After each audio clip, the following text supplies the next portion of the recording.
Hello aspirants, welcome to state craft IAS academy. ನಾವು last ಕ್ಲಾಸಲ್ಲಿ India year ಬುಕ್ದು first ಚಾಪ್ಟರ್ನ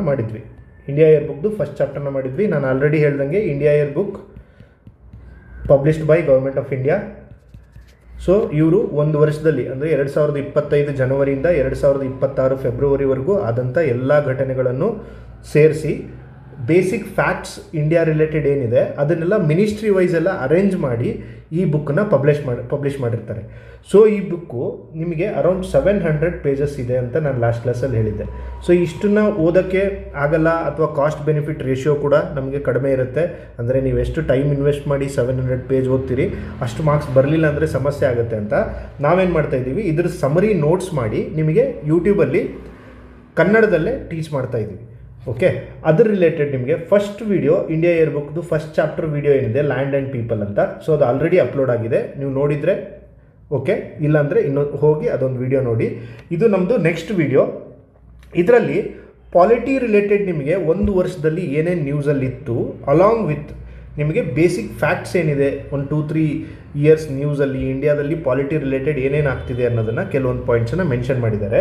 ಈ ಒಂದೇ ಚಾಪ್ಟರ್ ನಿಮಗೆ ಇಂಡಿಯಾ ಇಯರ್ ಬುಕ್ಕಲ್ಲಿ ಅರೌಂಡ್ 20-30 ಪೇಜಸ್ ಇರ್ಬೋದು. ಸೊ ನಾವು ಇದನ್ನು ಅರೌಂಡ್ 4 ಪೇಜಸ್ಸನ್ನು ಸಮರಿ ಮಾಡಿದ್ದೀವಿ. ಸೊ ನಿಮಗೆ ಎಕ್ಸಾಮಿಗೆ ಯಾವ್ದು ರಿಲೆವೆಂಟ್ ಪಾಯಿಂಟ್ ಇದೆ ಅದ್ರದ್ದು ಮಾತ್ರ ಸಮರಿ ಮಾಡಿದ್ದೀವಿ. ಅದರಲ್ಲೂ ನಾನು ಈ ವಿಡಿಯೋದಲ್ಲಿ ಏನು ಮಾಡ್ತೀನಿ ಅಂದರೆ, ಮೋಸ್ಟ್ ರಿಲೆವೆಂಟ್ ಪಾಯಿಂಟ್ಸ್ ನಿಮಗೆ ಎಕ್ಸಾಮಲ್ಲಿ ಡೈರೆಕ್ಟಾಗಿ ಏನು ಸ್ಟೇಟ್ಮೆಂಟ್ಸ್ ಬರುತ್ತೆ, ಸೊ ಅದನ್ನು ಮಾತ್ರ ನಾನು ವಿಡಿಯೋದಲ್ಲಿ ಡಿಸ್ಕಸ್ ಮಾಡ್ತೀನಿ. ನಿಮಗೆ ಡೀಟೇಲಾಗಿ ಓದಬೇಕು ಅಂತಂದರೆ ನೀವು ಈ PDF ಆಮೇಲೆ ಓದ್ಬೋದು. ಓಕೆ, ಫಸ್ಟ್ ಚಾಪ್ಟರ್ ನೋಡೋಣ. ಪಾಲಿಟಿಯಲ್ಲಿ ಫಸ್ಟ್ ಪಾಯಿಂಟ್ ಏನಿದೆ ಅಂತ. ಫಸ್ಟು ನಮ್ಮದು ಪಾಯಿಂಟ್ ಯಾವುದಿದೆ ಅಂದರೆ, ಸಿಟಿಜನ್ಶಿಪ್ ಅಮೆಂಡ್ಮೆಂಟ್ ಆ್ಯಕ್ಟ್ 2019 ಬಗ್ಗೆ ಒಂದು ಪಾಯಿಂಟು ಇದೆ.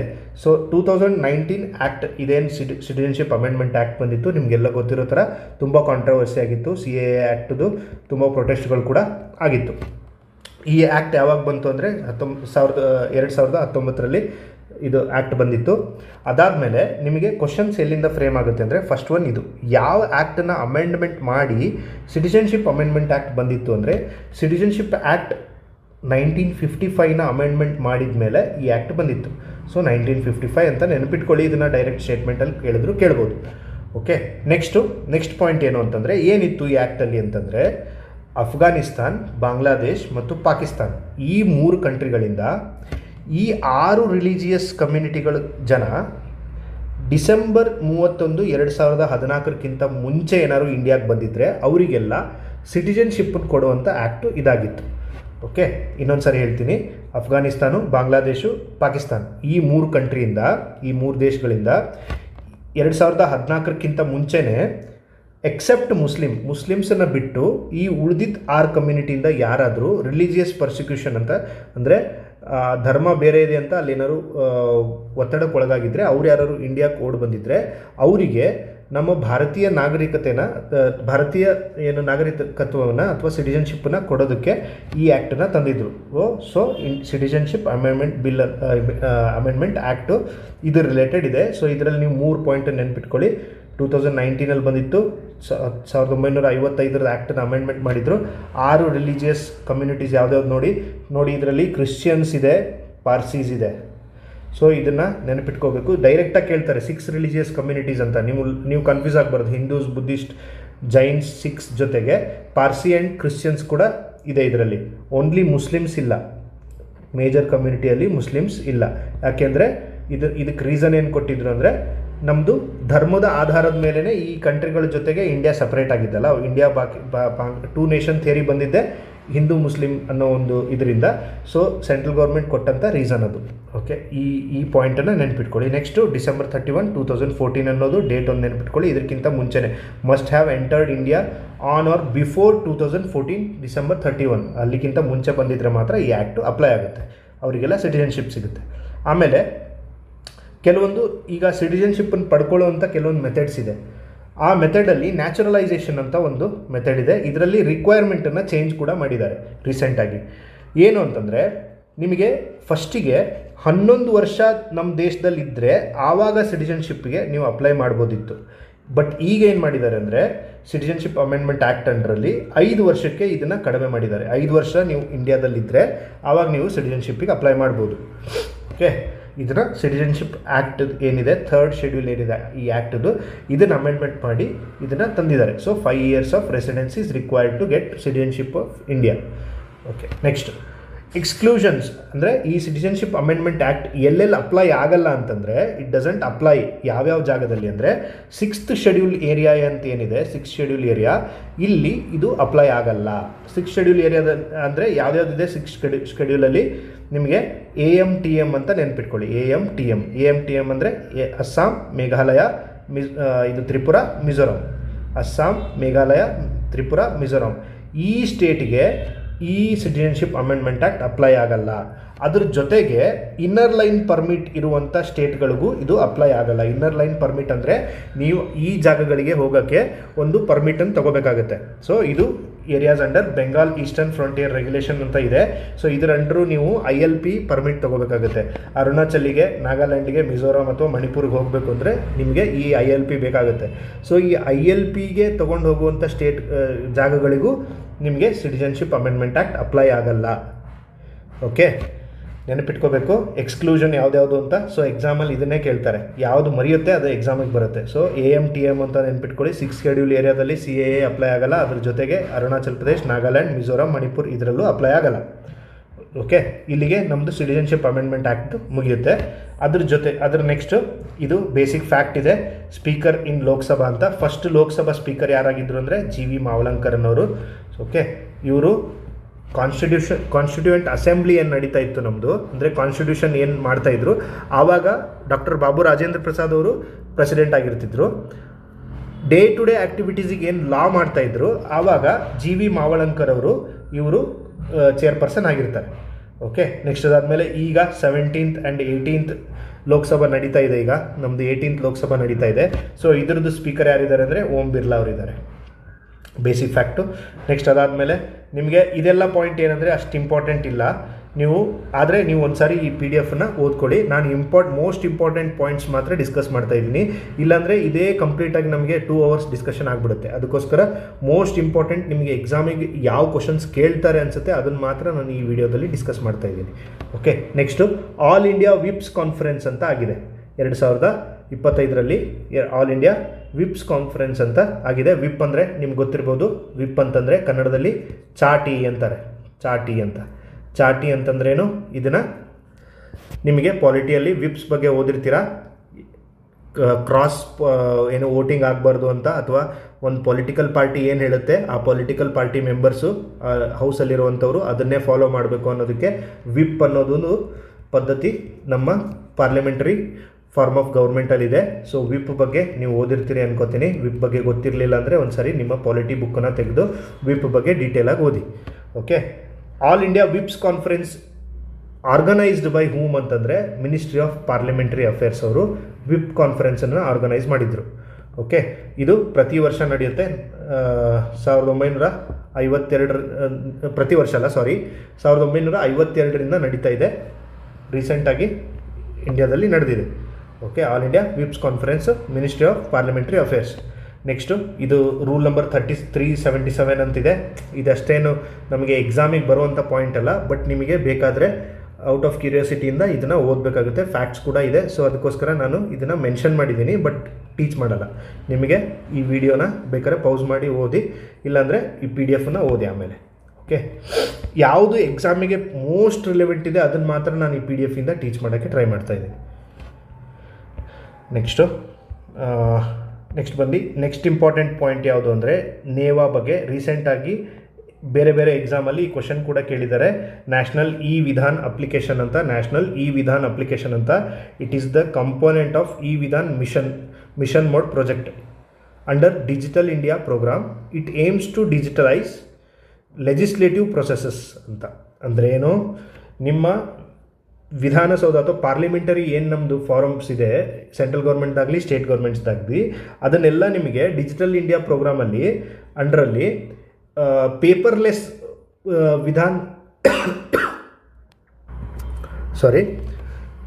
ಇದು ನೇವಾ ಅಂಡರ್ ಏನು ಮಾಡ್ತಾರೆ ಅಂದರೆ it aims to digitalise legislative processes and facilitate paperless transactions ಅಂತ ಹೇಳ್ತಿದ್ದಾರೆ. ಅಂದರೆ ನಿಮಗೆ ಪೇಪರ್ಲೆಸ್ ಟ್ರಾನ್ಸಾಕ್ಷನನ್ನು ಪ್ರಮೋಟ್ ಮಾಡೋದಕ್ಕೆ ಮತ್ತು ಲೆಜಿಸ್ಲೇಟಿವ್ ಪ್ರೊಸೆಸ್ಸಲ್ಲಿ, ಅಂದರೆ ನಿಮ್ಮ ಏನು ವಿಧಾನಸೌಧ ಅಥವಾ ಸೆಂಟ್ರಲ್ ಪಾರ್ಲಿಮೆಂಟಲ್ಲಿ ಪೇಪರ್ ಇಲ್ಲದೇ ಡಿಜಿಟಲಿ ಟ್ರಾನ್ಸಾಕ್ಷನ್ ಆಗೋ ಥರ ಇದನ್ನು ಈ ಅಪ್ಲಿಕೇಶನ್ನ ಡೆವಲಪ್ ಮಾಡಿದ್ದಾರೆ to promote digital India. Okay, NeVA is guided by the one nation one application principle. One nation one application ಪ್ರಿನ್ಸಿಪಲಲ್ಲಿ ಇದು ರನ್ ಆಗ್ತಾ ಇದೆ. ನೆಕ್ಸ್ಟ್ ನಮ್ದು ಇಂಪಾರ್ಟೆಂಟ್ ಕರೆಂಟ್ ಅಫೇರ್ಸ್ ಯಾವುದು ಅಂದರೆ woman reservation bill, woman reservation act. ಇದರ related ನಿಮಗೆ questions ಬಂದೇ ಬರುತ್ತೆ. ಸೊ ಇದು ಎಷ್ಟು constitutional amendment act, first question ಇದನ್ನೇ ಕೇಳ್ತಾರೆ. 106th ಕಾನ್ಸ್ಟಿಟ್ಯೂಷನಲ್ ಅಮೆಂಡ್ಮೆಂಟ್ ಆ್ಯಕ್ಟ್ ಇದು ಎಷ್ಟನೇ ಬಿಲ್ ಅಂತ ಅನ್ನೋದನ್ನು ಕಮೆಂಟ್ ಮಾಡಿ. ನೀವು ಬಿಲ್ ನಂಬರ್ ಏನೇ ಇದ್ರದ್ದು ಅಂತ ಕಮೆಂಟ್ ಬಾಕ್ಸಲ್ಲಿ ಕಮೆಂಟ್ ಮಾಡಿ. ಇದು ಕಾನ್ಸ್ಟಿಟ್ಯೂಷನಲ್ ಅಮೆಂಡ್ಮೆಂಟ್ ಆ್ಯಕ್ಟ್ ಆಗಿದ್ದು 106th. ಬಿಲ್ ಎಷ್ಟನೇದಿದು? ಓಕೆ, ನೆಕ್ಸ್ಟು ಇದರಲ್ಲಿ ಏನಿತ್ತು 33% ವುಮನ್ಗೆ ರಿಸರ್ವೇಷನ್ ಕೊಡಬೇಕು ಅಂತ ಇದೆ. ಯಾವುದ್ರಲ್ಲಿ ನಿಮಗೆ ಲೋಕಸಭೆಯಲ್ಲಿ, next legislative assembly of NCT Delhi, ಇದರಲ್ಲಿ ನಿಮಗೆ 33% ವುಮನ್ಗೆ ರಿಸರ್ವೇಷನ್ ಕೊಡಬೇಕು ಅಂತಿದೆ. ನೋಡಿ, ಇದರಲ್ಲಿ ರಾಜ್ಯಸಭಾ ಅಂತಿಲ್ಲ, ಅವ್ರು ಕನ್ಫ್ಯೂಸ್ ಮಾಡಬೇಕಾದ್ರೆ ರಾಜ್ಯಸಭಾನ ಮೆನ್ಷನ್ ಮಾಡ್ತಾರೆ. ರಾಜ್ಯಸಭಾಗೆ 33% ರಿಸರ್ವೇಷನ್ ಕೊಡಬೇಕು ರಾಜ್ಯಸಭಾದಲ್ಲೂ ಕೂಡ ಅಂತ. No, it is not for Rajya Sabha. Only election ಏನು ಪ್ರೊಸೆಸ್ ಆಗುತ್ತೆ, ಡೈರೆಕ್ಟ್ ಎಲೆಕ್ಷನ್ನು, ಅದರಲ್ಲಿ ಮಾತ್ರ ಕೊಟ್ಟಿರುವಂಥ ರಿಸರ್ವೇಷನ್ ಇದು. Lok Sabha state assembly of Delhi ಅಂತ ಹೇಳಿದ್ದಾರೆ. ಓಕೆ, ಇದು ರೊಟೇಷನಲ್ ಮೆಕ್ಯಾನಿಸಮ್ ಮೇಲೆ ರನ್ ಆಗುತ್ತೆ. ಆಮೇಲೆ ಇದಕ್ಕೆ ಸನ್ಸೆಟ್ ಕ್ಲಾಸ್ ಅಂತ ಇಟ್ಟಿದ್ದಾರೆ. ಎಷ್ಟು ವರ್ಷ ಅಂತ ಅನ್ನೋದನ್ನು ಕಮೆಂಟ್ ಬಾಕ್ಸಲ್ಲಿ ಕಮೆಂಟ್ ಹಾಕಿ ನೀವು, ಇದು ಎಷ್ಟು ವರ್ಷದವರೆಗೂ ರನ್ನಿಂಗಲ್ಲಿರುತ್ತೆ ಅಂತ. ಸೊ ಇದಾದಮೇಲೆ ಈ ವುಮನ್ ರಿಸರ್ವೇಷನ್ ಬಿಲ್ಲಲ್ಲಿ ಮತ್ತೆ ಇಷ್ಟೇ. ನಿಮಗೆ ಇದು ಯಾವಾಗಿಂದ ಚಾಲ್ತಿಗೆ ಬರುತ್ತೆ ವುಮನ್ ರಿಸರ್ವೇಷನ್ ಬಿಲ್ ಅಂತಂದರೆ, ನೆಕ್ಸ್ಟ್ ಡೀಲ್ ಈಗ ಜನಗಣತಿ ಆಗ್ತಾ ಇದೆ, ಸೆನ್ಸಸ್ ಆಗ್ತಾ ಇದೆ. ಸೆನ್ಸಸ್ ಆದಮೇಲೆ ಏನಾಗುತ್ತೆ, ಡಿಲಿಮಿಟೇಷನ್ ಕಮಿಷನ್ ಬರುತ್ತೆ. ಡಿಲಿಮಿಟೇಷನ್ ಕಮಿಷನ್ ಕೂರಿಸ್ತಾರೆ. ಡಿಲಿಮಿಟೇಷನ್ ಕಮಿಷನ್ ಅವರು ವುಮನ್ ಕಾನ್ಸ್ಟಿಟ್ಯೂಯೆನ್ಸಿಗಳನ್ನ ಐಡೆಂಟಿಫೈ ಮಾಡಿ, ಇದು ವುಮನ್ ಕಾನ್ಸ್ಟಿಟ್ಯೂಯೆನ್ಸಿ ಅಂತ ಐಡೆಂಟಿಫೈ ಮಾಡ್ತಾರೆ. ಅಲ್ಲಿ ವುಮನ್ ಮಾತ್ರ ರಿಸರ್ವ್ಡ್ ಸೀಟ್ ಆಗುತ್ತೆ. ಅದು ಆ constituency that will be reserved for women only. ಅದು ನಿಮಗೆ ಪ್ರತಿ ವರ್ಷ ಏನಾಗುತ್ತೆ, ಪ್ರತಿ ಡಿಲಿಮಿಟೇಷನ್ ಕಮಿಷನ್ ಆದ ಸರ್ತಿಗೊಮ್ಮೆ ಸರ್ಕ್ಯುಲೇಟ್ ಆಗ್ತಾ ಹೋಗುತ್ತೆ. ಓಕೆ, ಚೇಂಜಸ್ ಆಗ್ತವೆ, ರೊಟೇಷನಲ್ ಮೆಕ್ಯಾನಿಸಮ್ ಮೇಲೆ ರನ್ ಆಗುತ್ತೆ ಆಮೇಲೆ. ಓಕೆ, ನೆಕ್ಸ್ಟ್ ಅಂದರೆ ಏನಾಯ್ತಿದ್ದು, ನೀವೀಗ ನೆಕ್ಸ್ಟ್ ಸೆನ್ಸಸ್ ಆದಮೇಲೆ ಬರುವಂಥ ಎಲೆಕ್ಷನ್ನಿಗೆ ಈ ವುಮನ್ ರಿಸರ್ವೇಷನ್ ಬಿಲ್ಲು ಅಪ್ಲೈ ಆಗುತ್ತೆ. Okay, next cabinet secretariat. ಇದ್ರ ಬಗ್ಗೆ ಕೆಲವೊಂದು ಕೀ ಫ್ಯಾಕ್ಟ್ಸ್ ಇದೆ, ಇದನ್ನು ನೀವು ತಿಳ್ಕೊಳ್ಳೇಬೇಕು. ಇದ್ರ ಮೇಲೆ ಕ್ವಶನ್ಸ್ ಕೂಡ UPSCಲಿ ಪ್ರಿಲಿಮ್ಸಲ್ಲಿ ಆಗಿದೆ. ಸೊ ಕ್ಯಾಬಿನೆಟ್ ಸೆಕ್ರೆಟೇರಿಯೇಟ್ ಬಗ್ಗೆ ಏನು ನೋಡಬೇಕು ಅಂದರೆ, it works directly under prime minister of India. Cabinet secretariat ಇದನ್ನೇನು ಸ್ಟೇಟ್ಮೆಂಟ್ ಮಾಡ್ತಾರೆ ಗೊತ್ತಾ, cabinet secretariat works under ministry of home affairs ಅಂತ ಕೊಡ್ತಾರೆ. No, it directly works under prime minister of India. Next administrative head ಯಾರು ಇರ್ತಾರೆ, cabinet ಸೆಕ್ರೆಟೇರಿಯದ್ದು cabinet secretary ಏನಿರ್ತಾರೆ ಅವರು ಅಡ್ಮಿನಿಸ್ಟ್ರೇಟಿವ್ ಹೆಡ್ ಇರ್ತಾರೆ. Cabinet secretary also serves as ex officio chairman of civil services board ಅಂತ. ದೇಶದಲ್ಲಿರುವಂಥ ಎಲ್ಲ ಸಿವಿಲ್ ಸರ್ವಿಸಸ್ಗೆ ಹೆಡ್ ಆಗಿರ್ತಾರೆ cabinet secretary. So cabinet secretary civil services ಬೋರ್ಡ್ದು ಹೆಡ್ ಕೂಡ ಎಕ್ಸ್ ಅಫಿಷಿಯೋ ಚೇರ್ಮನ್ ಕೂಡ ಆಗಿರ್ತಾರೆ. ಓಕೆ, ಮೇನ್ ಫಂಕ್ಷನ್ಸ್ ಎಲ್ಲ ನೀವು ಗೆಸ್ ಮಾಡ್ಬೋದು, that is not that much difficult. Key roles of cabinet secretariat ಏನಿದೆ ಅಂತ ಒಂದ್ಸರಿ ನೋಡಿ. ಇದು ಕೂಡ ಅಷ್ಟು ಇಂಪಾರ್ಟೆಂಟ್ ಅಲ್ಲ, ಬಟ್ ಒಂದ್ಸರಿ ನೋಡಿ. It facilitates smooth transaction of government business, ensures inter ministerial coordination, resolves differences among ministries and departments, promotes consensus building via standing committees of secretariats and ad hoc committees of secretariats ಅಂತ ಹೇಳ್ತಿದ್ದಾರೆ. So ಏನಿಲ್ಲ, ಸ್ಮೂತಾಗಿ transaction ಮಾಡ್ತಾರೆ. Parliament ಇದು government ಏನಾಗುತ್ತೆ, ಸ್ಮೂತಾಗಿ transaction ಆಗೋಕ್ಕೆ, inter ಮಿನಿಸ್ಟರಿಯಲ್ coordination ಆಗೋದಕ್ಕೆ, ಮತ್ತು ಏನಾದರೂ ಡಿಫ್ರೆನ್ಸಸ್ ಇದ್ದರೆ ಅದನ್ನು ಸಾಲ್ವ್ ಮಾಡೋದಕ್ಕೆ ಕ್ಯಾಬಿನೆಟ್ ಸೆಕ್ರೆಟೇರಿಯೇಟು ಹೆಲ್ಪ್ ಮಾಡುತ್ತೆ ಅಂತ ಹೇಳ್ತಿದ್ದಾರೆ ಅಷ್ಟೇ. ಓಕೆ, ನೆಕ್ಸ್ಟ್ ಅದಾದಮೇಲೆ ನಮ್ದು ಇಂಪಾರ್ಟೆಂಟ್ ಕರೆಂಟ್ ಅಫೇರ್ಸ್ ಇನ್ನೊಂದು ಪಾಯಿಂಟ್ ಇದೆ. DBT ಡೈರೆಕ್ಟ್ ಬೆನಿಫಿಟ್ ಟ್ರಾನ್ಸ್ಫರ್ ಬಗ್ಗೆ ಒಂದು ಪಾಯಿಂಟ್ ಇದೆ. ಡೈರೆಕ್ಟ್ ಬೆನಿಫಿಟ್ ಟ್ರಾನ್ಸ್ಫರ್ ಎಷ್ಟನೇ ಇಸ್ವಿಲಿ ಬಂತು ಅಂತ ಕೇಳ್ತಾರೆ question. So 2013 DBT first time ನಮಗೆ ಯೂಸ್ ಮಾಡೋದಕ್ಕೆ ಸಿಕ್ತು, direct benefit transfer.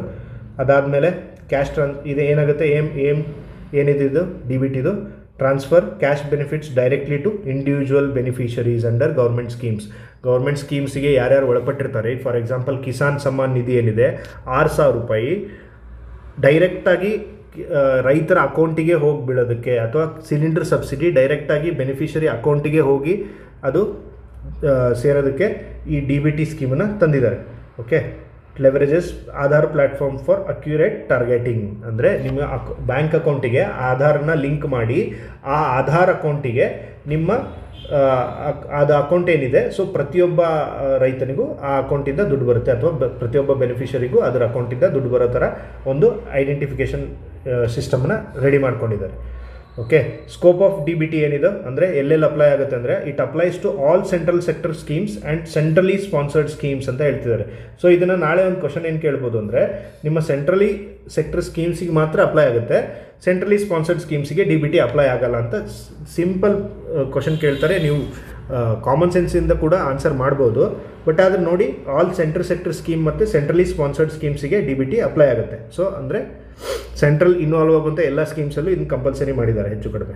Okay, it covers any component of cash benefit transfer to individuals ಅಂತ ಇನ್ನೊಂದು ಪಾಯಿಂಟ್ ಹೇಳ್ತಾ ಇದ್ದಾರೆ. Next roles of states in DBT not that much important. Administrative reforms and public grievances ಕೂಡ ಅಷ್ಟು important ಅಲ್ಲ. State collaboration ಇದರಲ್ಲೇನು ಅಷ್ಟು ಇದಿಲ್ಲ. ಇದೊಂದು ನೋಡಿ, ಗುಡ್ ಗವರ್ನೆನ್ಸ್ ಇಂಡೆಕ್ಸ್ ಬಗ್ಗೆ ಒಂದು ಸಾರಿ ನೋಡಿ. ಗುಡ್ ಗವರ್ನೆನ್ಸ್ ಇಂಡೆಕ್ಸ್ ಏನು ಮಾಡುತ್ತೆ, comprehensive and implementable framework to assess governance across states, union territories and central government. Central government ಮತ್ತು ಸ್ಟೇಟ್ ಗೌರ್ಮೆಂಟ್ಸ್ ಮತ್ತು ಯೂನಿಯನ್ ಟೆರಿಟರೀಸ್ ಏನೇನಿದೆ ಅಲ್ಲೆಲ್ಲ ಗವರ್ನೆನ್ಸ್ ಯಾವ ಥರ ನಡೀತಾ ಇದೆ ಅನ್ನೋದನ್ನೆಲ್ಲ ನೋಡಿಕೊಂಡು ಒಂದು ಗವರ್ನೆನ್ಸ್ ಇಂಡೆಕ್ಸನ್ನು ರೆಡಿ ಮಾಡ್ತಾ ಇದ್ದಾರೆ. ಸೊ ಇಂಡೆಕ್ಸ್ ಏನು ಮಾಡುತ್ತೆ ಅಂದರೆ ಯಾವ ಸ್ಟೇಟಲ್ಲಿ ಚೆನ್ನಾಗಿದೆ ಗವರ್ನೆನ್ಸ್ ಅಂತ ಹೇಳುತ್ತೆ.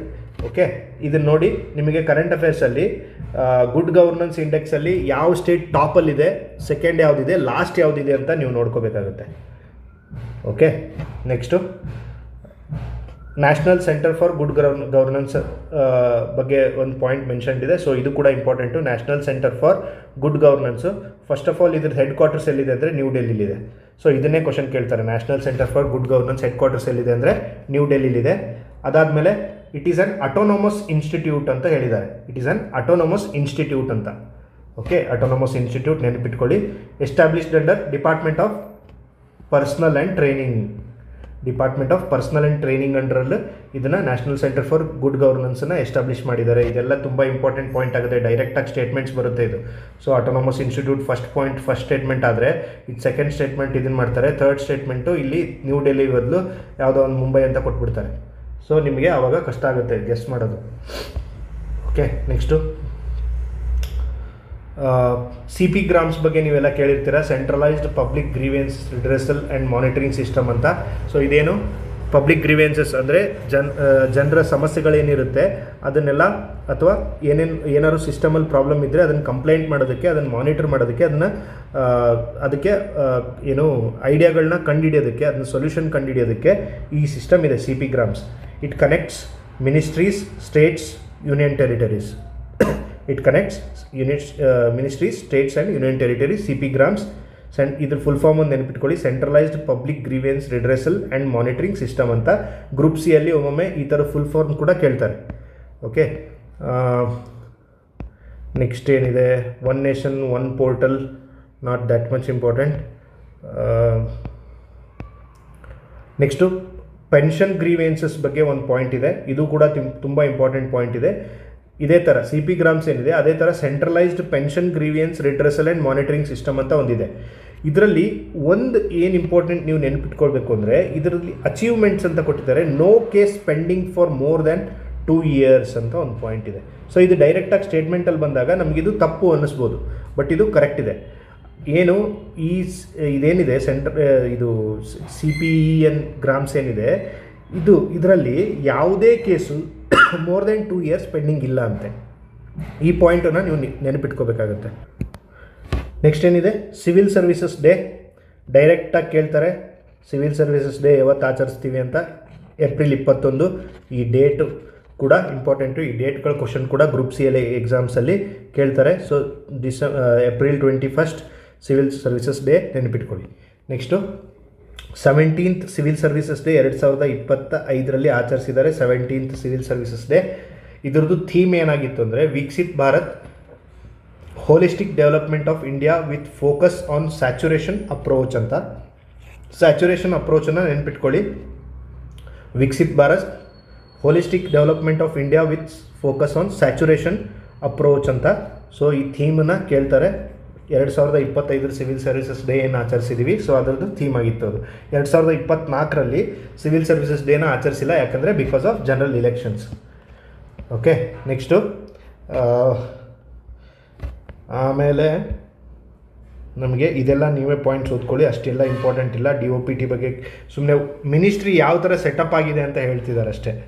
ಓಕೆ, ಮಿನಿಸ್ಟ್ರಿ ಯಾವ ಥರ ಇದೆ, ಅದರ ಅಡ್ಮಿನಿಸ್ಟ್ರೇಷನ್ ಯಾವ ಥರ ಇದೆ ಅಂತ, ಅದರಲ್ಲಿ ಏನು ಎಕ್ಸಾಮಿಗೆ ಕೇಳುವಂಥ ಪಾಯಿಂಟ್ಸ್ ಯಾವುದೂ ಇಲ್ಲ. ಬಟ್ ಇದೊಂದು ನೋಡ್ಕೊಳ್ಳಿ, ಐ ಗಾಟ್ ಕರ್ಮಯೋಗಿ ಅಂತ ಒಂದು ಪ್ಲ್ಯಾಟ್ಫಾರ್ಮ್ ಇದೆ. IGOT Karmayogi, mission Karmayogi ಬಗ್ಗೆ ನೀವು ಕೇಳಿರ್ತೀರಾ. Mission Karmayogi for civil services trainings ಏನಿದೆ, ಸಿವಿಲ್ ಸರ್ವಿಸಸ್ ಪರ್ಸನ್ಸಿಗೆ ಏನು ಟ್ರೈನಿಂಗ್ ಇದೆ, ಸೊ ಅದ್ರ ರಿಲೇಟೆಡ್ ಇದೆ ಐ ಗಾಟ್ ಪ್ಲ್ಯಾಟ್ಫಾರ್ಮ್. ಇದೇನಿದು ಇಂಟ್ರೊಡ್ಯೂಸ್ಡ್ ಇನ್ 2018, ಏನು flexible online learning for government employees ಅಂತ. ಐ ಗಾಟ್ ಅಂದರೆ ಏನು ಅಂದರೆ ಇದು ಯಾಕೆ ಯೂಸ್ ಮಾಡ್ತಾರೆ, ಐ ಗಾಟ್ ಪ್ಲ್ಯಾಟ್ಫಾರ್ಮ್ನ online learning for government employees ಅಂತ, ಇದು ನೆನ್ಪಿಟ್ಕೊಳ್ಳಿ. ನೆಕ್ಸ್ಟ್ ಅದಾದಮೇಲೆ Pratibha Setu, next important point ನಿಮಗೆ ಪ್ರತಿಭಾ ಸೇತು. ಪ್ರತಿಭಾ ಸೇತು ಏನಿದು ಸಿವಿಲ್ ಸರ್ವಿಸಸ್ ಅಥವಾ ಸೆಂಟ್ರಲದ್ದು ಪ್ರೆಸ್ಟೀಜಿಯಸ್ ಎಕ್ಸಾಮ್ಸ್ದೇನಿದೆ, ಯಾವ್ಯಾವ ಎಕ್ಸಾಮ್ ಅಂತ ಹೇಳ್ತೀನಿ ನಿಮಗೆ. ಇದನ್ನು ನೋಡಿ, ಮೊನ್ನೆ ಒಂದು ಎಕ್ಸಾಮಲ್ಲಿ ಟ್ರ್ಯಾಪ್ ಮಾಡಿದರು. ಏನು ಅಂತ, ಓನ್ಲಿ ಸಿವಿಲ್ ಸರ್ವಿಸಸ್ ಎಕ್ಸಾಮ್ ಏನಿದೆ CSC ಎಕ್ಸಾಮು, ಅದ್ರ ಇಂಟರ್ವ್ಯೂಗೆ ಹೋದವರು ಮಾತ್ರ ಪ್ರತಿಭಾ ಸೇತು ಅಂಡರು ನಿಮಗೆ ಜಾಬಿಗೆ ಅಪ್ಲೈ ಮಾಡ್ಬೋದು ಅಂತ ಇತ್ತು. ಬಟ್ ಆ ಥರ ಇಲ್ಲ. ಯಾಕೆ ಅಂದರೆ ಇದು initiative of UPSC. First point ಇದನ್ನು ನೆನಪಿಟ್ಕೋಬೇಕು ನೀವು. ಇದು ಇನಿಷಿಯೇಟಿವ್ ಆಫ್ UPSC. ಇದು Pratibha Setu is a initiative of UPSC, union public service ಕಮಿಷನ್ದು. ಯಾಕೆಂದರೆ ಇದನ್ನು ಗೌರ್ಮೆಂಟ್ ಆಫ್ ಇಂಡಿಯಾ ಇದನ್ನು ಬೇರೆ ಬೇರೆ ಅಂತ ಕೊಡ್ತಾರೆ. ಮಿನಿಸ್ಟ್ರಿ ಆಫ್ ಏನು ಪರ್ಸ್ನಲ್ ಅವ್ರದ್ದು ಕೊಡ್ತಾರೆ, ಇಲ್ಲಾಂದರೆ ಬೇರೆ ಯಾವುದೋ ಒಂದು ಕೊಡ್ತಾರೆ. ಬಟ್ ಇದು ಇಂಡಿಪೆಂಡೆಂಟ್ ಬಾಡಿ ಏನಿದೆ UPSC, ಇವ್ರದ್ದೇ ಇನಿಷಿಯೇಟಿವ್ ಇದು Pratibha Setu. Covers major exams ಯಾವ್ದ್ಯಾವುದು, ಸಿವಿಲ್ ಸರ್ವಿಸಸ್ ನಿಮ್ಮದು IAS IPS ಏನಾಗುತ್ತೆ ಅದು, ಆಮೇಲೆ IFOS ಇಂಡಿಯನ್ ಫಾರೆಸ್ಟ್ ಸರ್ವಿಸ್ ಏನು ಎಕ್ಸಾಮ್ ಆಗುತ್ತೆ ಅದು. ನೆಕ್ಸ್ಟ್ ಅದಾದಮೇಲೆ CAPF ಅಸಿಸ್ಟೆಂಟ್ ಕಮಾಂಡೆಂಟ್ ಅಂತ ಒಂದು ಎಕ್ಸಾಮ್ ನಡೆಸ್ತಾರಲ್ಲ, ಸೊ ಅದು ಆ ಎಕ್ಸಾಮಿಗೆ ಇಂಟರ್ವ್ಯೂಗೆ ಹೋಗಿ ಬಂದಿದ್ದರೂ ಕೂಡ ಪ್ರತಿಭಾ ಸೇತುವಲ್ಲಿ ನೀವು ಅಪ್ಲೈ ಮಾಡ್ಬೋದು. ನೆಕ್ಸ್ಟ್ ಇಂಜಿನಿಯರಿಂಗ್ ಸರ್ವಿಸಸ್, IES ಅಂತ ಏನೋ ಒಂದು ಎಕ್ಸಾಮ್ ನಡೆಯುತ್ತೆ, ಇಂಡಿಯನ್ ಇಂಜಿನಿಯರಿಂಗ್ ಸರ್ವಿಸಸ್ದು. ಇದ್ರದ್ದು ಎಕ್ಸಾಮಿಗೆ ಇಂಟರ್ವ್ಯೂಗೆ ಹೋಗಿ ಬಂದಿದ್ದರೂ ಕೂಡ ಅದು ಕೂಡ ನೀವು ಎಲಿಜಿಬಲ್ ಆಗ್ತೀರಿ. ಅದಾದಮೇಲೆ ಜಿಯೋ ಸೈಂಟಿಸ್ಟ್ ಎಕ್ಸಾಮು, ಅದಾದಮೇಲೆ CDS exam, IES exam or Indian statistical service ISS exam ಅಂತ ಏನು ನಡೆಯುತ್ತೆ, ISS CMS. ಈ ಎಲ್ಲ ಎಕ್ಸಾಮ್ಗಳು ಯಾರು ಕಂಡಕ್ಟ್ ಮಾಡ್ತಾರೆ ಅಂದರೆ UPSC ಕಂಡಕ್ಟ್ ಮಾಡ್ತಾರೆ. ಸೊ UPSC ಕಂಡಕ್ಟ್ ಮಾಡುವಂಥ ಎಕ್ಸಾಮಲ್ಲಿ ನೀವು ಇಂಟರ್ವ್ಯೂ ಸ್ಟೇಜ್ ಲೆವೆಲ್ಗೆ ಹೋಗಿ, ಬಟ್ ಇದರಲ್ಲಿ ನೋಡಿ EPFO APFC ಇಲ್ಲ, EPFO ನಡೆಸುವಂಥ APFC ಏನು ಕಮಿಷನರ್ ಎಕ್ಸಾಮ್ ಇದೆ, APFC ಎಕ್ಸಾಮ್ ಇಲ್ಲ. ನೀವು ಇದನ್ನು ನೆನಪಿಟ್ಕೊಳ್ಳಿ, ಯಾವುದು ಇಲ್ಲ ಅಂತ ಅನ್ನೋದನ್ನು ನೆನಪಿಟ್ಕೊಳ್ಳಿ. ಯಾಕಂದರೆ ಸುಮಾರು ಇದೆ, ಸಿವಿಲ್ ಸರ್ವಿಸಸ್ ಇದೆ, ಫಾರೆಸ್ಟ್ ಸರ್ವಿಸ್ ಇದೆ, ಇಂಜಿನಿಯರಿಂಗ್ ಸರ್ವಿಸ್ ಇದೆ, ಜಿಯೋ ಸೈಂಟಿಸ್ಟ್ ಇದೆ, CDS IAS CMS ಇದೆ. ಸೊ ಇದನ್ನೆಲ್ಲ ಎಕ್ಸಾಮಿಗೆ ಹೋಗಿ ಬಂದವರಿಗೆ ಏನು ನಿಮಗೆ ಜಾಬ್ ಅಪರ್ಚುನಿಟಿ ಕೊಡ್ತಾರೆ ಅಂತ. ಮಿನಿಸ್ಟ್ರಿಯಲ್ಲಿ, PSUಯಲ್ಲಿ, ಆಟೋನಮಸ್ ಬಾಡಿಯಲ್ಲಿ, ಪ್ರೈವೇಟ್ ಆರ್ಗನೈಸೇಷನಲ್ಲಿ ಕೂಡ ಜಾಬ್ ಅಪರ್ಚುನಿಟಿ ಓಪನ್ ಮಾಡೋದಕ್ಕೆ UPSC ಅವರು ತೊಗೊಂಬಂದಿರುವಂಥ ಪ್ರತಿಭಾ ಸೇತು ಅನ್ನೋ ಇನಿಷಿಯೇಟಿವ್ ಇದು. Okay, next right to information act ಇದೆ. So right to information act ನೀವು ಇಲ್ಲಿ ಹಾಫ್ ಹಜಾರ್ಡ್ ಪ್ರಿಪ್ರೇಷನ್ ಆಗುತ್ತೆ ನಿಮ್ಮದು. ಸೊ ಅರ್ಧಂಬರ್ಧ ಪ್ರಿಪ್ರೇಷನ್ ಆದರೆ ನಿಮಗೆ ಸುಮ್ಮನೆ ಕನ್ಫ್ಯೂಷನ್ ಆಗುತ್ತೆ. So right to information act ಬಗ್ಗೆ ನಾನು ಬೇಸಿಕ್ ಇನ್ಫಾರ್ಮೇಷನ್ ಇದರಲ್ಲಿ ಕೊಟ್ಟಿದ್ದೀನಿ. ಬಟ್ ಇದರಿಂದ ರೈಟ್ ಟು ಇನ್ಫಾರ್ಮೇಷನ್ ಆ್ಯಕ್ಟ್ ಓದೋದು ಸರಿಯಲ್ಲ. ನೀವು ಲಕ್ಷ್ಮೀಕಾಂತ್ ಬುಕ್ ಏನಿದೆ ಅದರಲ್ಲಿ ನೀವು ಅಪ್ಡೇಟೆಡ್ ಬುಕ್ಕು. ಸೊ ಅದರಲ್ಲಿ RTI ಆ್ಯಕ್ಟ್ ಬಗ್ಗೆ ಡೀಟೇಲಾಗಿ ಇನ್ಫಾರ್ಮೇಷನ್ ಇದೆ. ಇಲ್ಲಾಂದರೆ ನೀವು ಯಾವುದಾದ್ರು ಗೂಗಲಲ್ಲಿ RTI ಆ್ಯಕ್ಟ್ UPSC ಅಂತ ಟೈಪ್ ಮಾಡಿದ್ರೆ ಅಥವಾ KPSC ಅಂತ ಟೈಪ್ ಮಾಡಿದ್ರೆ ನಿಮಗೆ ಬೇಸಿಕ್ RTI ಬಗ್ಗೆ ಇನ್ಫಾರ್ಮೇಷನ್ ಬರುತ್ತೆ. ಸೊ ಅಲ್ಲಿಂದ ಓದಿ, ಈ RTI ರಿಲೇಟೆಡ್ ಇನ್ಫಾರ್ಮೇಷನ್ ಓದಕ್ಕೆ ಹೋಗಬೇಡಿ. ನೆಕ್ಸ್ಟು ಅದಾದಮೇಲೆ official language awards and tools ಅಂತ ಒಂದು ಏನು ಪಾಯಿಂಟ್ ಇದೆ ಇದರಲ್ಲಿ ಏನಿದೆ ಅಂದರೆ Hindi Shabd Sindhu, it is a digital searchable dictionary with Unicode ಅಂತ ಒಂದು ಪಾಯಿಂಟ್ ಮೆನ್ಷನ್ ಮಾಡಿದ್ದಾರೆ. ಹಿಂದಿ ಶಬ್ದ್ ಸಿಂಧು ನನಗೆ ಇದು ಅಟ್ರಾಕ್ಟಿವ್ ಅನಿಸಿಲ್ಲ, ಬಟ್ ಈ ಪಾಯಿಂಟನ್ನು ನಿಮಗೆ ಕೇಳುವಂಥ ಚಾನ್ಸಸ್ ಇದೆ. ಕಂಠಸ್ಥ 2.0 ಅನ್ನೋ ಒಂದು ಆ್ಯಪ್ ಇದೆ, ಅನುವಾದ ಸಾರಥಿ ಅಂತ ಕೂಡ ಇದನ್ನು ಕರೀತಾರೆ. ಇದೇನಂತಂದರೆ ಕಂಠಸ್ಥ ಅನುವಾದ ಸಾರಥಿ ಅನ್ನೋ ಆ್ಯಪು ಇದು ಟ್ರಾನ್ಸ್ಲೇಷನ್ ಸಾಫ್ಟ್ವೇರ್. ಟ್ರಾನ್ಸ್ಲೇಷನ್ ಸಾಫ್ಟ್ವೇರ್ ನಿಮಗೆ ಹಿಂದಿಯಲ್ಲಿ ಗೊತ್ತಾಗುತ್ತೆ, ಅನುವಾದ ಅಂದರೆ ಟ್ರಾನ್ಸ್ಲೇಷನ್ನೇ. ಸೊ ಕಂಠಸ್ಥ 2.0 ಅಂತ ಕೂಡ ಇದನ್ನು ಕರೀತಾರೆ. ಸೊ ಇದು ಆ್ಯಪ್ ಯಾವುದಕ್ಕೋಸ್ಕರ, ಟ್ರಾನ್ಸ್ಲೇಷನ್ ಸಾಫ್ಟ್ವೇರ್ ಇದು. ಸೊ ನಿಮಗೆ ಮ್ಯಾಚ್ ದ ಫಾಲೋಯಿಂಗಲ್ಲಿ ಕೇಳ್ಬೋದು, ಇಲ್ಲ ಡೈರೆಕ್ಟಾಗಿ ಕ್ವಶನ್ ಕೇಳ್ಬೋದು. ಕಂಠಸ್ಥ 2.0 ರಿಲೇಟೆಡ್ ಟು ಟ್ರಾನ್ಸ್ಲೇಷನ್ ಇದು. ಓಕೆ, ನೆಕ್ಸ್ಟ್ ಅದಾದಮೇಲೆ ಇಲೆಕ್ಷನ್ ಕಮಿಷನ್ ಆಫ್ ಇಂಡಿಯಾ ಬಗ್ಗೆ ಕೆಲವೊಂದು ಬೇಸಿಕ್ ಫ್ಯಾಕ್ಟ್ ಕೊಟ್ಟಿದ್ದಾರೆ. ನಿಮಗೆ ಇದ್ರ ಬಗ್ಗೆ ಡೀಟೇಲ್ ಇನ್ಫಾರ್ಮೇಷನ್ ಮತ್ತೆ ಮುಂದೆ ಬೇರೆ ಬೇರೆ ಮಿನಿಸ್ಟ್ರಿಗಳು ಬಂದಾಗ ಅದರಲ್ಲಿ ಏನಾದ್ರು ರಿಲೇಟೆಡ್ ನ್ಯೂಸ್ ಇದ್ದರೆ ಅದನ್ನು ಮತ್ತೆ ಅಲ್ಲೇ ಎಕ್ಸ್ಪ್ಲೇನ್ ಮಾಡ್ತಾ ಇದ್ದಾರೆ ಇವರು. ಸೊ ಇಂಡಿಯಾ ಇಯರ್ ಬುಕ್ಕಲ್ಲಿ ಯಾವ ಥರ ಇದೆ ಚಾಪ್ಟರ್ ವೈಸ್ ನಾನು ಅದೇ ಥರ ಸಮರಿ ಮಾಡ್ತಾ ಹೋಗ್ತಾ ಇದ್ದೀನಿ. So end of this 30 chapters in related to India year book ಅಲ್ಲ, ನಿಮಗೆ ಕಂಪ್ಲೀಟ್ ಗೌರ್ಮೆಂಟ್ ಆಫ್ ಇಂಡಿಯಾ ಯಾವ ಥರ ರನ್ ಆಗ್ತಿದೆ ಅಂತ ಒಂದು ಬೇಸಿಕ್ ಓವರ್ ಆಲ್ ಐಡಿಯಾ ಬರುತ್ತೆ. So India year book India year book series ಏನು ಬರುತ್ತೆ ಇದನ್ನು ಕಂಟಿನ್ಯೂಟಿಯಲ್ಲಿ ನೋಡಿ, ಯಾವುದು ವೀಡಿಯೋಸನ್ನ ಸ್ಕಿಪ್ ಮಾಡಬೇಡಿ. ಸೊ ಇದನ್ನು ನೋಡಿ ನಿಮಗೆ ಬೇಕಾಗಿದ್ದ ಪಾಯಿಂಟ್ಸ್ ಮಾತ್ರ, ಯುನಿಕ್ ಪಾಯಿಂಟ್ಸನ್ನು ಮಾತ್ರ ಒಂದು ಬುಕ್ಕಲ್ಲಿ ಬರೆದಿಟ್ಕೊಳ್ಳಿ. ನೀವು PDF ನಿಮ್ಗೆ ಅವೈಲೇಬಲ್ ಆಗುತ್ತೆ. ಅದ್ರ ಜೊತೆಗೆ ನಿಮಗೆ ಆ ಪಾಯಿಂಟ್ಸನ್ನು ಬರೆದಿಟ್ಕೊಂಡಾಗ ಏನಾಗುತ್ತೆ, ರಿವಿಷನ್ ಮಾಡೋದಕ್ಕೆ ಅಥವಾ ಯುನಿಕ್ ಪಾಯಿಂಟ್ಸನ್ನು ಮೆಮರೈಸ್ ಮಾಡೋದಕ್ಕೆ ತುಂಬ ಈಸಿ ಆಗುತ್ತೆ. Okay, next election commission of India established in 1950. Head quarter ಎಲ್ಲಿದೆ? ನ್ಯೂ ಡೆಲ್ಲಿಯಲ್ಲಿದೆ. ಇದ್ರ ರಿಲೇಟೆಡ್ ನಿಮಗೆ ತುಂಬ ಇಂಪಾರ್ಟೆಂಟ್ ನ್ಯೂಸ್ ಏನು ಅಂದರೆ SIR ಬಗ್ಗೆ. ಓಕೆ, ಸ್ಪೆಷಲ್ ಇಂಟೆನ್ಸಿವ್ ರಿವಿಷನ್ ಅಂತ ಮಾಡ್ತಾ ಇದ್ದಾರೆ. ಇತ್ತೀಚೆಗೆ ಬೆಂಗಾಲ್ ಇಲೆಕ್ಷನ್ ಆದಾಗ ಇದೇ ದೊಡ್ಡ ಕಾಂಟ್ರವರ್ಸಿ ಆಗಿತ್ತು. ಈಗ ಕರ್ನಾಟಕದಲ್ಲೂ ಕೂಡ SIR ಮಾಡಬೇಕು ಅಂತ ಇಲೆಕ್ಷನ್ ಕಮಿಷನ್ ಆಫ್ ಇಂಡಿಯಾದವರು ಒಂದು ಇನಿಷಿಯೇಟಿವ್ ತೊಗೊಂಡಿದ್ದಾರೆ. ಈ SIR ಮಾಡೋದಕ್ಕೆ ನಿಮಗೆ ಈ ಕರ್ನಾಟಕದಲ್ಲಿ ಕೂಡ ಆಗೋದ್ರಿಂದ ಕರ್ನಾಟಕದಲ್ಲಿ ನಡೆಯೋ ಎಲ್ಲ ಎಕ್ಸಾಮ್ಸಿಗೂ ಇದು ಕೂಡ ತುಂಬ ಇಂಪಾರ್ಟೆಂಟ್ ಆಗುತ್ತೆ. It is conducted under which article ಅಂತ ಡೈರೆಕ್ಟ್ ಕೇಳ್ಬೋದು. So it is SIR is conducted under article 324. Okay, next ಇದಾದಮೇಲೆ SIR section 21 of representation of peoples act ಏನಿದೆ ಇದರಲ್ಲಿ ಕೂಡ ಇದನ್ನು ಮೆನ್ಷನ್ ಮಾಡಿದಾರಂತೆ. ನೆಕ್ಸ್ಟ್ ಅದಾದಮೇಲೆ ರಿಜಿಸ್ಟ್ರೇಷನ್ ಆಫ್ ಎಲೆಕ್ಟ್ರಲ್ ರೂಲ್ಸ್ 1960 ಕೂಡ ಇದ್ರ ಬಗ್ಗೆ ಒಂದು ಪಾಯಿಂಟ್ ಇದೆ. ಸೊ ನೀವು ಇದು ನೋಡಿ, ಈ ವಿಡಿಯೋ ಕಂಪ್ಲೀಟಾಗಿ ನಿಮಗೆ ಅರೌಂಡ್ 30 ಮಿನಿಟ್ಸಲ್ಲಿ ಸಿಗುತ್ತೆ. ಇದರಿಂದ ನಿಮ್ಗೆ ಒಂದು ಕ್ವಶನ್ ಆದರೂ ಬಂದೇ ಬರುತ್ತೆ ಎಕ್ಸಾಮಲ್ಲಿ ಅನ್ನೋದು ನನ್ನ ಗ್ಯಾರಂಟಿ. ಒಂದು ಕ್ವಶನ್ ಬಂದರೆ ನಿಮಗೆ 2 ಮಾರ್ಕ್ಸ್ ವಿತಿನ್ 30 ಮಿನಿಟ್ಸಲ್ಲಿ ಆರಾಮಾಗಿ ಸಿಕ್ಬಿಡುತ್ತೆ. ಸೊ ಅದಕ್ಕೋಸ್ಕರ ನೀವು ಈ ವಿಡಿಯೋಸ್ ಏನು ಬರುತ್ತೆ ಆ ವಿಡಿಯೋ ಸೀರೀಸನ್ನು ನೋಡಿ. ಸೊ ಇದು ಎಷ್ಟು ಇಂಪಾರ್ಟೆಂಟ್ ಪಾಯಿಂಟ್ ಅಂದರೆ ನೀವು ಬೇರೆ ಯಾವ್ದಾದ್ರು ಬುಕ್ಕಲ್ಲಿ ಕವರ್ ಮಾಡೋಕ್ಕಾಗಿರಲ್ಲ. ಸೊ ಇದನ್ನು ಇಂಡಿಯಾ ಇಯರ್ ಬುಕ್ಕಲ್ಲೇ ಡೈರೆಕ್ಟಾಗಿ ಕೊಟ್ಟಿದ್ದಾರೆ. Special intensive revision conducted under article 324 ಅಂತ ಸ್ಪೆಷಲಾಗಿ ಮೆನ್ಷನ್ ಮಾಡಿದ್ದಾರೆ. ಅಂಡರ್ ಆರ್ಟಿಕಲ್ 324 ಅಂತ ಎಕ್ಸಾಮಿನರ್ ಕ್ವಶನ್ ಪೇಪರ್ ಸೆಟ್ ಮಾಡಬೇಕಾದ್ರೆ ಯಾವುದಾದ್ರು ಗೌರ್ಮೆಂಟ್ ಡಾಕ್ಯುಮೆಂಟ್ ಇಟ್ಕೊಂಡೇ ಸೆಟ್ ಮಾಡ್ತಿರ್ತಾರೆ. ಸೊ ಗೌರ್ಮೆಂಟ್ ಡಾಕ್ಯುಮೆಂಟ್ ನೋಡಬೇಕಾದ್ರೆ India year book is a government document, government of ಇಂಡಿಯಾದವರೇ ಹೊರಡಿಸಿರುವಂಥ ಡಾಕ್ಯುಮೆಂಟ್ ಆಗಿರೋದ್ರಿಂದ ಸೊ ಡೈರೆಕ್ಟಾಗಿ ಈ ಕ್ವಶನನ್ನು ಒನ್ ಲೈನರ್ ಕ್ವಶನ್ ಹಾಕ್ಬಿಡ್ತಾನೆ. ಆರ್ಟಿಕಲ್ 324 ಸ್ಪೆಷಲ್ ಇನ್ಸೆಂಟಿವ್ ರಿವಿಷನ್ ಯಾವ ಆರ್ಟಿಕಲ್ ಅಂಡರ್ ಕಂಡಕ್ಟ್ ಮಾಡ್ತಿದ್ದಾರೆ ಅಂತ ಕೇಳಿದಾಗ ಡೈರೆಕ್ಟಾಗಿ 24, 25, 26, 27 ಅಂತ ಆಪ್ಷನ್ ಕೊಟ್ಬಿಟ್ಟಾಗ ನಿಮ್ಗೆ ಗೊತ್ತಿದ್ರೆ 10 ಸೆಕೆಂಡಲ್ಲಿ ಟಿಕ್ ಮಾಡಿ ಹೋಗ್ತೀರಾ ಅಷ್ಟೇ ನೀವು ಮುಂದೆ. ನೆಕ್ಸ್ಟು ಆಬ್ಜೆಕ್ಟಿವ್ ಏನು ಅಂತಂದರೆ ಇದು SIR ಅಲ್ಲಿ ಏನೇನು ಮಾಡ್ತಾರೆ ಅಂತಂದರೆ ಇನ್ಕ್ಲೂಡ್ಸ್ ಆಲ್ ಎಲಿಜಿಬಲ್ ಸಿಟಿಜನ್ಸ್ ಇನ್ ಇಲೆಕ್ಟರಲ್ ರೋಲ್ಸ್. ಅಂದರೆ ಯಾರ್ಯಾರು ಎಲಿಜಿಬಲ್ ವೋಟರ್ಸ್ ಇದ್ದಾರೆ ಅವ್ರನ್ನೆಲ್ಲ ಆ ವೋಟರ್ ಲಿಸ್ಟಲ್ಲಿ ಆ್ಯಡ್ ಮಾಡೋದು. ಯಾರ್ಯಾರು ಇನ್ಎಲಿಜಿಬಲ್ ವೋಟರ್ಸ್ ಇದ್ದಾರೆ ಅವ್ರನ್ನೆಲ್ಲ ಆ ಲಿಸ್ಟಿಂದ ತೆಗೆದುಹಾಕೋದು. ಯಾರ್ಯಾರು ಇನ್ಎಲಿಜಿಬಲ್ ಇದ್ದಾರೆ ಅವ್ರನ್ನೆಲ್ಲ ಆ ಲಿಸ್ಟಿಂದ ತೆಗೆದುಹಾಕೋದು. ಆಮೇಲೆ ಟ್ರಾನ್ಸ್ಪರೆನ್ಸಿನ ಮೇಂಟೈನ್ ಮಾಡೋದು. Ensure transparency in addition or deletion of electors ಅಂತ ಹೇಳ್ತಿದ್ದಾರೆ. ಸೊ ಟ್ರಾನ್ಸ್ಪರೆನ್ಸಿನ ಎನ್ಶೂರ್ ಮಾಡೋದಕ್ಕೆ ನಿಮಗೆ ವೋಟರ್ ಲಿಸ್ಟಲ್ಲಿ ಇದನ್ನು ಸ್ಪೆಷಲ್ ಇಂಟೆನ್ಸಿವ್ ರಿವಿಷನ್ ಇದನ್ನು ತಂದಿದ್ದಾರೆ. ಓಕೆ, ಇಷ್ಟಕ್ಕೆ ನಿಮ್ಮ ಪಾಲಿಟಿ ರಿಲೇಟೆಡ್ ಕಂಟೆಂಟು ಮುಗಿಯುತ್ತೆ. ಇದಾದಮೇಲೆ ಪಾಲಿಟಿ ರಿಲೇಟೆಡ್ ಕಂಟೆಂಟ್ ನಿಮಗೆ ಥ್ರೂ ಔಟ್ ಇಂಡಿಯಾ ಇಯರ್ ಬುಕ್ಕಲ್ಲಿ ಸಿಗ್ತಾ ಹೋಗುತ್ತೆ. ಸೊ ನೀವು ಅಲ್ಲಿಂದ ಸ್ವಲ್ಪ ಪಿಕ್ ಮಾಡ್ಕೋಬೇಕಾಗುತ್ತೆ. ನಿಮಗೆ ಇಂಪಾರ್ಟೆಂಟ್ ಪಾಯಿಂಟ್ಸ್, ನನಗೆ ಮೋಸ್ಟ್ ಇಂಪಾರ್ಟೆಂಟ್ ಎಕ್ಸಾಮಿಗೆ ಕೇಳ್ಬೋದಾದಂಥ ಪಾಯಿಂಟ್ಸನ್ನು ಮಾತ್ರ ಡಿಸ್ಕಸ್ ಮಾಡಿದ್ದೀನಿ. ನಿಮಗೆ ಬೇಕಾಗಿದ್ದರೆ ಈ ಬುಕ್ ಇನ್ನೊಂದು ಸ್ವಲ್ಪ ದಿನದಲ್ಲಿ ರಿಲೀಸ್ ಆಗುತ್ತೆ ನಮ್ಮ ಸ್ಟೇಟ್ ಕ್ರಾಫ್ಟ್ ಇದರಲ್ಲೇ. ಸೊ ನೀವು ಬುಕ್ಕನ್ನು ಆಮೇಲೆ ಓದ್ಬೋದು. ಓಕೆ, ವಿಡಿಯೋ ಇಷ್ಟ ಆಗಿದ್ದರೆ ಪ್ಲೀಸ್ ಲೈಕ್ ಮಾಡಿ, ಕಮೆಂಟ್ ಮಾಡಿ. ನಿಮಗೆ ಮತ್ತೆ ಬೇರೆ ಏನಾದ್ರು ಕೋರ್ಸ್ ಬೇಕಾಗಿದ್ದರೆ ಪ್ಲೀಸ್ ಕಮೆಂಟ್ ಬಾಕ್ಸಲ್ಲಿ ಕಮೆಂಟ್ ಹಾಕಿ, ಆ ಕೋರ್ಸನ್ನು ಮಾಡೋದಕ್ಕೆ ನಾವು ಟ್ರೈ ಮಾಡ್ತೀವಿ. Thank you.